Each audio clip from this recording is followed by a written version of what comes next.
Después de años de mantener a mi familia, nadie se presentó en mi cumpleaños. Luego, mi mamá me dijo que pagara el próximo cumpleaños de mi padre. Así que usé mi parte legal de su casa, forcé una venta y corté todos los lazos.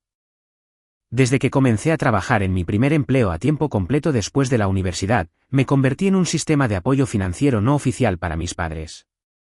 Empezó siendo algo pequeño, ayudando con una factura de servicios públicos por aquí, una compra de supermercado por allá. Con el tiempo, esto escaló.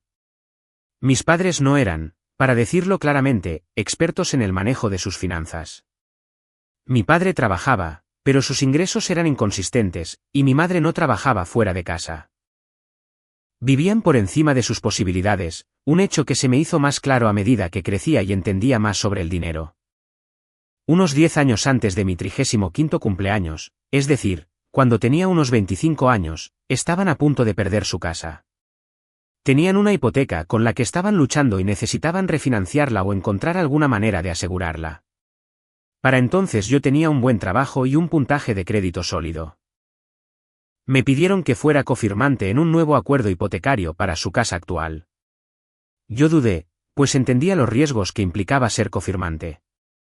Lo presentaron como una medida temporal, algo para ayudarles a recuperarse, y me aseguraron que ellos se encargarían de los pagos. Enfatizaron que solo sería poner mi nombre en el papel para asegurar el préstamo debido a su mal crédito y que no me costaría nada. Acepté bajo la condición de que ellos serían los únicos responsables de todos los pagos y que trabajarían para quitar mi nombre de la hipoteca lo antes posible, tal vez a través de otra refinanciación cuando su situación financiera mejorara. Este acuerdo fue verbal, un tema común en mis tratos con ellos. La casa en sí era un lugar suburbano estándar de 3 habitaciones y 2 baños, pero era su hogar. Nunca viví allí después de firmar, y yo tenía mi propio lugar.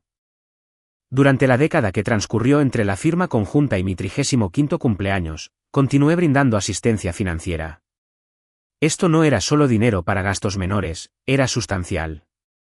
Hubo reparaciones para sus 2 vehículos y pagos de seguros. Cubrí los impuestos a la propiedad de la casa, de la que era copropietario, cuando ellos no pudieron pagarlos en varias ocasiones. Hubo transferencias directas de efectivo cuando afirmaban que no podían pagar los alimentos o medicamentos esenciales. Un año ayudé a pagar un techo nuevo, otro año un calentador de agua nuevo. También contribuí significativamente a lo que ellos llamaban emergencias familiares, que a menudo parecían coincidir con el deseo de unas vacaciones o una nueva compra grande que estrictamente no podían permitirse. Llevaba un registro de estas contribuciones más grandes, no por desconfianza inicial, sino porque eran sumas importantes y necesitaba llevar un control de mis propias finanzas. Mirando en retrospectiva, esto ascendía a una cifra considerable, muy por encima de las 6 cifras. Las peticiones de dinero se hicieron más frecuentes con el paso de los años.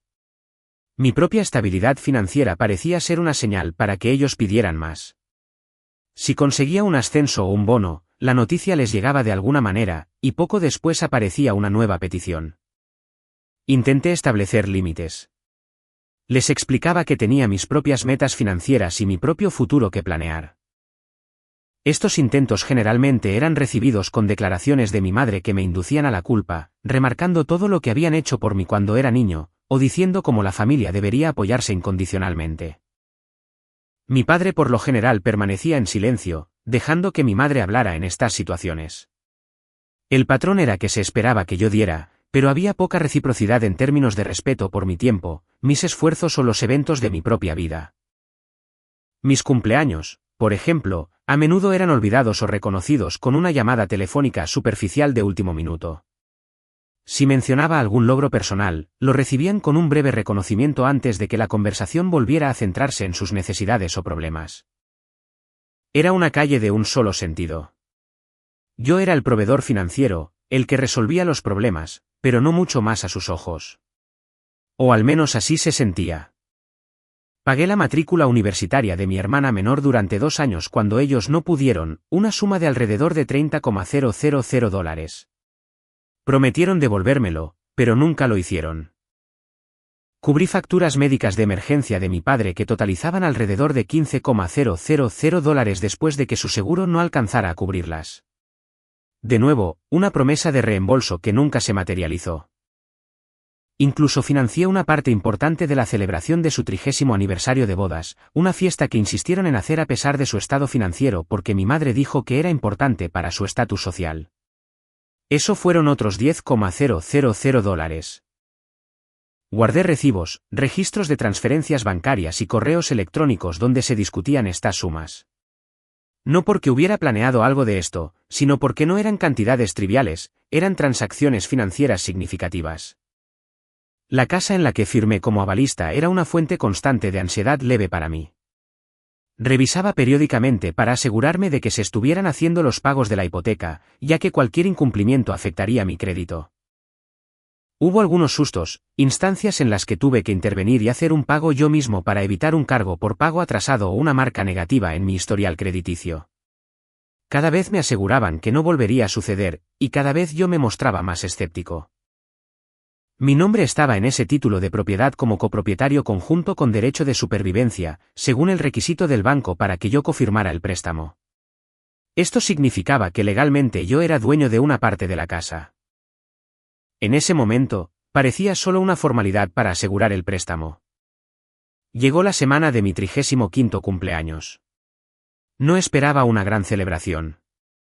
Nunca había tenido una por parte de mi familia, pero pensé que tal vez este año podría ser diferente, un cumpleaños importante. Lo había mencionado unas semanas antes, sin darle mucha importancia, solo como un comentario casual. Decidí organizar una pequeña cena en un restaurante local. Invité a mis padres, a mi hermana, a su esposo y a un par de amigos cercanos. Hice la reserva, la confirmé y envié mensajes de texto unos días antes como recordatorio. El día de mi cumpleaños, recibí un breve mensaje de texto de mi hermana por la mañana: «Feliz cumple». Nada de mis padres. A medida que se acercaba la hora de la cena, recibí un mensaje de mi hermana diciendo que ella y su esposo no podrían asistir por un problema de trabajo de última hora de él. Mis amigos sí se presentaron, por lo cual estuve agradecido. Esperamos a mis padres. Nunca llegaron. No llamaron, no enviaron mensajes, nada. Las sillas vacías en la mesa eran bastante notorias. Mis amigos intentaron mantener un ambiente ligero, pero fue difícil. Pagué la comida e intenté poner buena cara. Más tarde esa noche, llamé a mis padres. La llamada se fue al buzón de voz. Dejé un mensaje solo preguntando si todo estaba bien. Al día siguiente, recibí un mensaje de texto de mi madre: «Siento que nos perdiéramos tu cena. Tu padre no se sentía bien». Ninguna otra explicación, ninguna disculpa, nada más. Esto no era inusual, su salud a menudo era usada como excusa para sus ausencias o para cuando necesitaban algo. Aproximadamente una semana después, mi madre me llamó. Su tono era alegre, como si nada hubiera pasado. Comenzó con una pequeña charla trivial, y luego fue al grano. El 60º cumpleaños de mi padre era en un par de meses y estaba planeando una gran fiesta para él. Describió el lugar que quería reservar, el servicio de catering, la lista de invitados.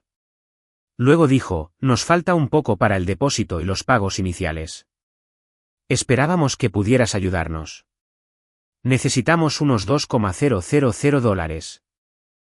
Me quedé sentado, con el teléfono en la oreja, escuchándola detallar los planes para su gran celebración una semana después de que ni siquiera reconocieran la mía más allá de una reserva de cena olvidada. El contraste, la absoluta audacia de todo aquello, era descarado. Los años de contribuciones financieras, los cumpleaños olvidados, la hipoteca cofirmada, la constante expectativa de que yo proveería, todo convergió en ese momento. No dije mucho por teléfono. Creo que solo dije: «Veré qué puedo hacer», y terminé la llamada. Durante años, había cedido. Había dado. Había pasado cosas por alto. Esta vez, algo era diferente. La indiferencia casual hacia mi cumpleaños, seguida de la exigencia de una suma significativa para la fiesta de mi padre, fue cruzar el límite. Un par de días después, mi madre volvió a enviarme un mensaje preguntando si había enviado los $2,000. Fui a mi aplicación bancaria. Ingresé los detalles de la cuenta de mi madre, los mismos que había usado innumerables veces antes. En la cantidad a transferir, ingresé $1. En el campo de referencia, escribí: «y para la fiesta de papá». luego lo envié. Inmediatamente después de enviar el dólar, fui a los contactos de mi teléfono. Busqué el número de mi madre y lo bloqueé. Hice lo mismo con el número de mi padre, y luego con el de mi hermana. Bloqueé a cualquier familiar que sirviera principalmente como conducto para mis padres. Entré a las plataformas de redes sociales donde estaba conectado con ellos y los eliminé y bloqueé allí también. Fue un proceso sistemático. No envié ninguna explicación. No me enfrasqué en ninguna discusión. Simplemente corté la comunicación. El siguiente paso fue la hipoteca. Yo era copropietario de su casa, mi nombre estaba en las escrituras y en la hipoteca. Me comuniqué con el banco que la tenía y expliqué que era cofirmante y copropietario, y que deseaba proteger mis intereses. Pregunté sobre el proceso para congelar cualquier refinanciamiento o cambios en el préstamo sin mi consentimiento explícito por escrito. El banco me informó de los pasos, que implicaban enviar una carta formal y documentación que probara mi participación. Pasé los siguientes días preparando esto y lo envié por correo certificado con acuse de recibo. El efecto de esta acción sería evitar que pidieran prestado más dinero usando la casa como garantía o que la vendieran sin mi firma. Dada su historia, sospechaba que podrían intentar apalancar más la propiedad si se encontraban en dificultades financieras, y yo ya no estaba dispuesto a ser cómplice en silencio ni a ser responsable. Las semanas inmediatamente posteriores a estas acciones fueron tranquilas por mi parte. Yo esperaba una explosión, llamadas de números desconocidos, correos electrónicos, mensajes a través de terceros. Algo de eso sucedió. Mi tía, la hermana de mi madre, me llamó unas cuantas veces. No contesté. Dejó mensajes de voz que escuché, eran una mezcla de confusión, luego enojo, y después intentos de hacerme sentir culpable, diciendo que mi madre estaba consternada. No respondí. La transferencia de $1 obviamente causó una reacción. Aparentemente, mi madre llamó a mi hermana histérica. Mi hermana luego intentó contactarme, pero su número ya estaba bloqueado. El efecto principal de congelar la hipoteca en esta etapa inicial fue interno. Sabía que había dado un paso para proteger mis intereses financieros, pero no desencadenó un evento externo inmediato con mis padres, ya que no estaban intentando refinanciar activamente en ese momento exacto. Hasta donde yo sabía, era una medida preventiva. La vida continuó. Me enfoqué en mi trabajo, en mis amigos, en mi propia vida. La ausencia de sus llamadas, sus peticiones y sus dramas prefabricados fue notable. Fue una reducción significativa del estrés que no había apreciado del todo hasta que desapareció. Unos 3 meses después de haber bloqueado a todos y congelado la hipoteca, recibí una carta certificada. No era de mis padres, sino de un corredor hipotecario. Era una carta de notificación estándar dirigida a todas las partes de la hipoteca actual, incluyéndome a mí. La carta indicaba que se había hecho una solicitud para refinanciar la hipoteca existente de la casa de mis padres. También buscaba añadir una línea de crédito con garantía hipotecaria, ELOC. Mis padres estaban intentando volver a hipotecar y extraer capital de la propiedad. De manera crucial, los documentos indicaban que, aparentemente, mi firma no estaba en su solicitud inicial a este corredor, o bien estaban intentando proceder sin mi participación directa. Tal vez con la esperanza de que el corredor no revisara rigurosamente todos los detalles de propiedad o que mi notificación de congelamiento no se hubiera propagado completamente por todos los sistemas. Mi acción previa de notificar formalmente al prestamista actual y colocar una retención precautoria probablemente había marcado este nuevo intento, o el corredor estaba haciendo la debida diligencia que descubrió mi participación y mi comunicación previa con el banco original. La carta probablemente era un requisito legal para asegurar que todos los propietarios registrados estuvieran informados de tal solicitud. Esta era una clara indicación de que estaban intentando eludir mi participación y acceder al capital de una propiedad de la cual yo era copropietario, sin mi consentimiento. El capital existía en parte porque la propiedad se había apreciado con los años, pero también porque yo había evitado los incumplimientos de pago y había contribuido a su mantenimiento. Si tenían éxito, podrían cargar la propiedad con más deuda de la que yo sería parcialmente responsable si volvían a incumplir sus pagos, lo que además disminuiría cualquier capital real que yo poseyera. Así que aquí es donde estoy. Han intentado actuar a mis espaldas para refinanciar una propiedad de la que soy copropietario. Esto, después de años de explotación financiera que culminaron en el incidente del cumpleaños y su exigencia de más dinero. Mis acciones iniciales fueron cortar el contacto y proteger la hipoteca de cambios unilaterales. Ahora me han forzado a ir más lejos. Tengo una parte legal en esa casa. También tengo registros de sumas sustanciales de dinero que me deben y que antes simplemente daba por perdidas. Dada su última acción, estoy considerando mis opciones. ¿Qué debería hacer? ¿Estoy justificado para tomar medidas más agresivas para reclamar lo que es mío y salir por completo de esta situación? Incluso si esto significa consecuencias significativas para ellos, no busco una reconciliación. Busco una manera de finalizar esta separación de mi vida de la suya, especialmente en el aspecto financiero. Ha pasado aproximadamente 4 semanas desde mi publicación original. Quiero empezar reconociendo los comentarios que recibí. Muchos comentarios y mensajes privados se hicieron eco de sentimientos similares respecto a la situación.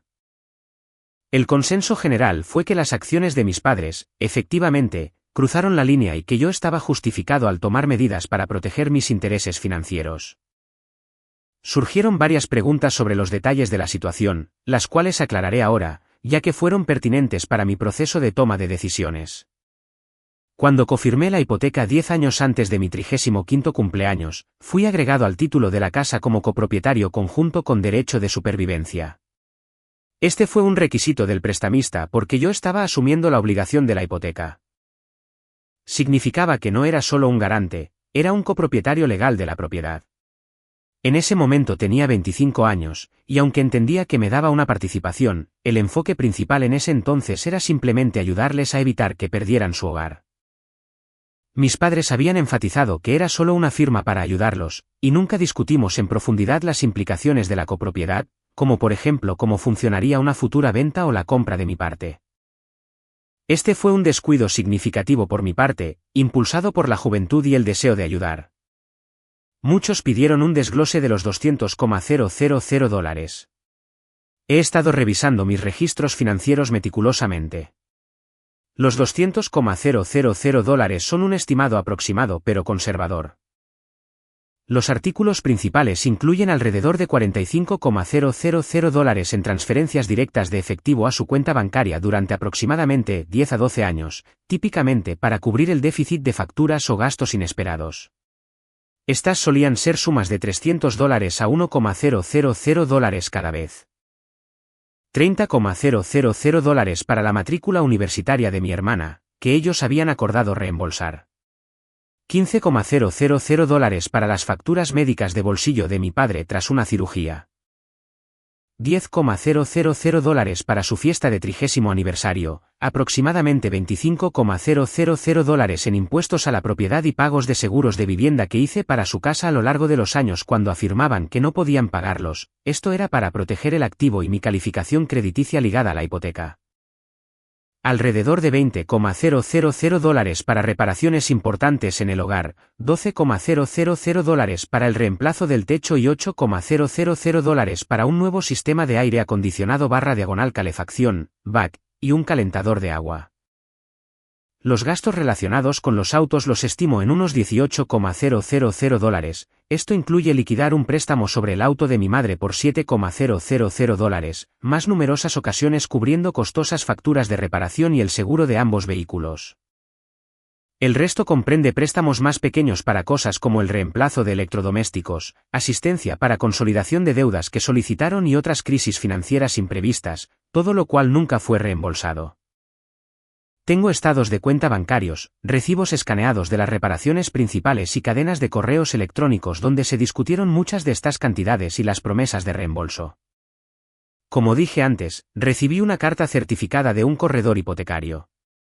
Mi notificación previa al prestamista original, el que tenía la hipoteca actual, de hecho había sido registrada cuando mis padres se acercaron a un nuevo corredor para refinanciar y obtener una ELOC. La búsqueda del título de propiedad realizada por este nuevo corredor habría revelado mi nombre como copropietario.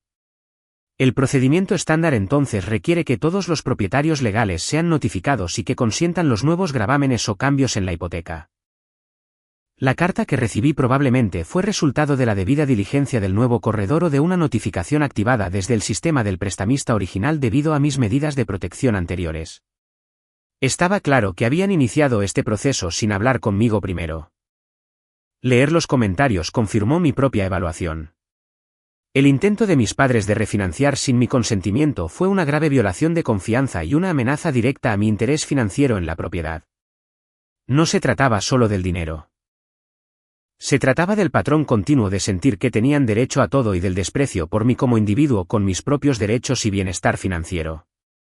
Los consejos que recibí, sumados a mi propia determinación, me llevaron a la conclusión de que las medidas pasivas ya no eran suficientes. Habían intensificado la situación al intentar esta nueva refinanciación. Decidí que necesitaba liberarme por completo de este enredo financiero y recuperar lo que se me debía en la medida de lo legalmente posible. 1. El primer paso que tomé fue consultar con un abogado de bienes raíces. Encontré a uno especializado en disputas de propiedad y acciones de partición. Expuse toda la historia, presenté mi documentación sobre la copropiedad de la casa, la hipoteca en la que figuraba y los registros de las sustanciales contribuciones financieras que había hecho a lo largo de los años. Mi abogado revisó los documentos relacionados con el título de la casa y la hipoteca, y confirmó mis derechos como copropietario. 2. Mi abogado redactó y envió de inmediato una carta de cese y desistimiento al corredor hipotecario que me había notificado sobre la solicitud de refinanciamiento. Esta carta establecía formalmente mi copropiedad, que yo no consentía ningún refinanciamiento ni gravámenes adicionales sobre la propiedad, y que cualquier intento de proceder sin mi consentimiento explícito por escrito sería respondido con acciones legales. Esto detuvo efectivamente su solicitud de refinanciamiento con ese corredor específico. 3. De manera simultánea, mi abogado preparó una carta formal a mis padres. Esta carta fue enviada por correo certificado con acuse de recibo. Esbozaba mi posición. Hacía referencia a su reciente intento de refinanciar sin mi consentimiento. Declaraba formalmente mi deseo de poner fin al acuerdo de copropiedad y les ofrecía dos opciones. Opción A, comprar mi parte legal de la propiedad. Mi parte se calcularía en función del valor de mercado actual menos el saldo principal restante de la hipoteca.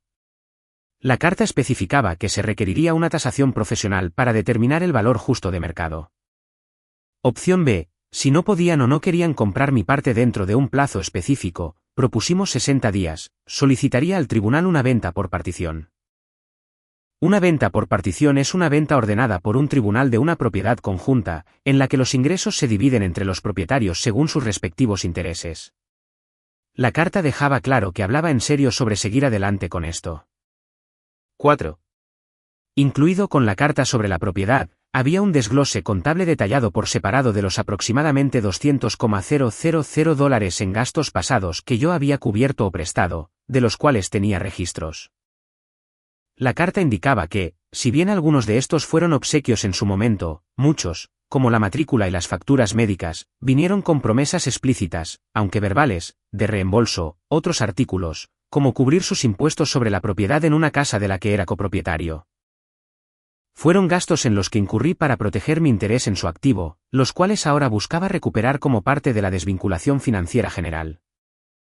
Manifestaba mi intención de reclamar estas deudas a través de canales legales si no se podía llegar a un acuerdo razonable en conjunto con la resolución de la propiedad.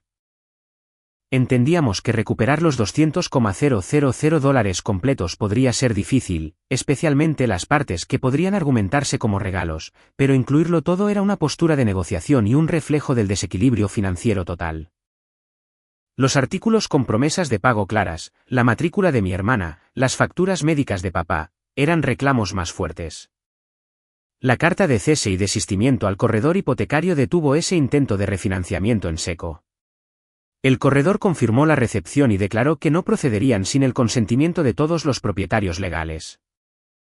La entrega de la carta certificada a mis padres causó el alboroto predecible, aunque me enteré de ello de segunda mano. Mi hermana, a pesar de estar bloqueada, logró hacerme llegar un mensaje a través de un conocido mutuo. El mensaje transmitía que mis padres estaban devastados, que no podían creer que yo les hiciera esto, y que mi madre se estaba enfermando de preocupación. No hubo reconocimiento de sus acciones, ninguna disculpa, solo indignación e intentos de hacerme sentir culpable. No respondí a esta comunicación indirecta. Mis padres no respondieron directamente a la carta de mi abogado durante el primer par de semanas. Mi abogado me avisó que esto no era inusual y que el siguiente paso, si continuaban ignorando la demanda, sería presentar la acción de partición ante el tribunal. Actualización 2. Han pasado aproximadamente 9 meses desde mi primera actualización y casi un año desde mi publicación original describiendo el incidente del cumpleaños y mis acciones iniciales. El proceso que siguió al envío de las cartas de mi abogado ha sido prolongado y, como era de esperar, poco amistoso. Tras el periodo inicial de 60 días otorgado en la carta de mi abogado para que mis padres respondieran a la demanda de compra o venta, eventualmente respondieron, no directamente, sino a través de un abogado que contrataron. La respuesta inicial de su abogado fue un intento de restar importancia a mis reclamaciones. Argumentaron que muchas de mis contribuciones financieras fueron regalos, que mi nombre estaba en la hipoteca puramente como facilitador, y que forzar la venta de su casa era una acción agresiva e innecesaria. Hicieron una oferta a la baja para comprar mi parte, una cifra que estaba significativamente por debajo incluso de una estimación conservadora de su valor basada en evaluaciones de propiedades locales, y no abordó en absoluto la reclamación separada de la deuda de $200,000. Mi abogado y yo rechazamos su oferta.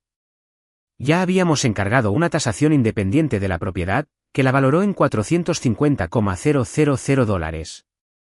El principal restante de la hipoteca era de aproximadamente $150,000. Mi mitad legal de la plusvalía, por lo tanto, era de unos $450,000 menos $150,000, dividido entre 2, igual a $150,000. Su oferta era por $50,000. Las negociaciones a través de nuestros respectivos abogados fueron y vinieron durante varias semanas y fueron improductivas. La parte de mis padres parecía no estar dispuesta a aceptar la realidad de mi copropiedad legal y el valor real de mercado de la propiedad. También se negaron rotundamente a discutir los $200,000 en deudas pasadas. Su abogado afirmó que esas eran reclamaciones inaplicables basadas en la buena voluntad familiar. Si bien algunas partes indudablemente lo eran, otras, como los fondos para la educación de mi hermana y sumas grandes específicas enmarcadas como préstamos, estaban documentadas de manera más sólida. Dado el estancamiento, mi abogado procedió según lo planeado y presentó una petición de venta por partición ante el tribunal. Esta acción legal solicita formalmente a un juez que ordene la venta de la propiedad y la distribución equitativa de las ganancias entre los copropietarios. La presentación de esta petición pareció escalar las cosas desde su perspectiva. El proceso judicial para una venta por partición no es rápido. Hubo presentaciones, respuestas, y eventualmente se programó una fecha de audiencia. El abogado de mis padres intentó retrasar los procedimientos argumentando dificultades y afirmando que estaban intentando asegurar los fondos para comprar mi parte, pero nunca presentaron una oferta creíble. Respecto a la deuda de $200,000, mi abogado me asesoró que perseguir la cantidad total a través de una demanda separada sería costoso y el resultado incierto para partes de ella. Sin embargo, sugirió que podríamos usar las partes más documentadas de esta deuda, alrededor de $60,000, relacionados con préstamos directos con discusiones de pago y pagos de facturas grandes específicas que cubrí para ellos bajo el entendimiento de reembolso, como palanca en cualquier acuerdo final con respecto a la casa. La estrategia era enfocarse en la victoria segura, el capital de la casa, y ver si parte de la deuda podría ser recuperada como parte de esa negociación más amplia. 1. Después de varios meses y un par de breves apariciones en el tribunal a las que asistí, pero mis padres no, solo su abogado estuvo presente, el juez revisó la evidencia de la copropiedad, las negociaciones fallidas para una compra y la tasación. El juez falló a mi favor y ordenó la venta por partición de la propiedad. El tribunal designó a un tercero neutral, un corredor de bienes raíces con licencia, a menudo llamado árbitro o comisionado en estas ventas, para manejar la venta de la casa en el mercado abierto. Esto significaba que mis padres ya no podían controlar el proceso de venta ni el precio. 2. El agente designado por el tribunal puso la casa en venta. Tomó alrededor de 2 meses obtener una oferta sólida. La casa se vendió por $435,000. Esto estaba un poco por debajo de la tasación inicial, pero era un precio justo de mercado dada la necesidad de vender. De esta cantidad, se pagó primero la hipoteca restante de aproximadamente $148,000, se había reducido ligeramente con el paso de los meses. Luego se dedujeron los honorarios legales de ambas partes asociados directamente con la venta y con la acción de partición en sí. 3. Después de la hipoteca y las tarifas esenciales relacionadas con la venta, quedaron aproximadamente $270,000. Mi parte legal como copropietario al 50% era de $135,000. Antes de la distribución final, mi abogado inició una última ronda de negociaciones con el abogado de mis padres sobre las deudas pendientes, específicamente la porción más documentada de $60,000. Ante la realidad de que la casa se había vendido y los fondos estaban disponibles, y tal vez para evitar mayores costos legales si yo perseguía la deuda por separado, el abogado de mis padres acordó liquidar una parte de ese reclamo a partir de su parte de las ganancias.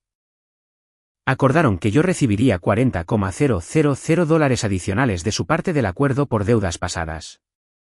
Así que, de los ingresos por la venta de la casa, recibí mi parte de $135,000 más $40,000, sumando un total de $175,000. Mis padres recibieron los $95,000 restantes.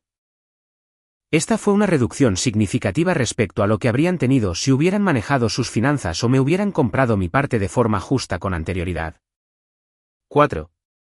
Con solo $95,000 de la venta y teniendo que pagar sus propios honorarios legales de esa cantidad, los cuales no eran insignificantes debido a sus intentos de luchar contra la partición, mis padres no tenían suficiente para comprar otra casa en la misma área. Tampoco tenían un buen historial crediticio. Tuvieron que mudarse a un pequeño apartamento de alquiler.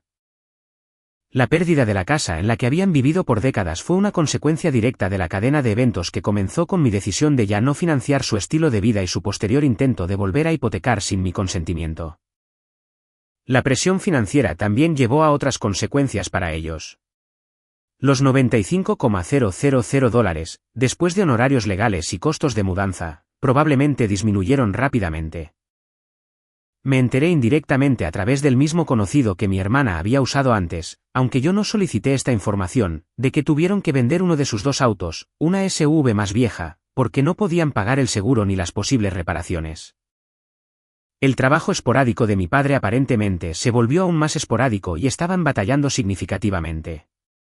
Cualquier ahorro que pudieran haber tenido probablemente se agotó durante la pelea legal o fue consumido por las deudas que habían acumulado en otras partes. Esencialmente, su base financiera, que durante mucho tiempo había sido apuntalada por mis contribuciones y luego por la plusvalía de la casa, se desmoronó una vez que se retiraron esos apoyos. 5. Una vez que los fondos fueron transferidos a mi cuenta, mi involucramiento en sus vidas se cortó por completo. No hubo más comunicaciones. Tenía mi dinero, mi nombre ya no estaba en la hipoteca ni en las escrituras, y estaba libre de las obligaciones financieras y del desgaste emocional que representaban. No he mirado atrás.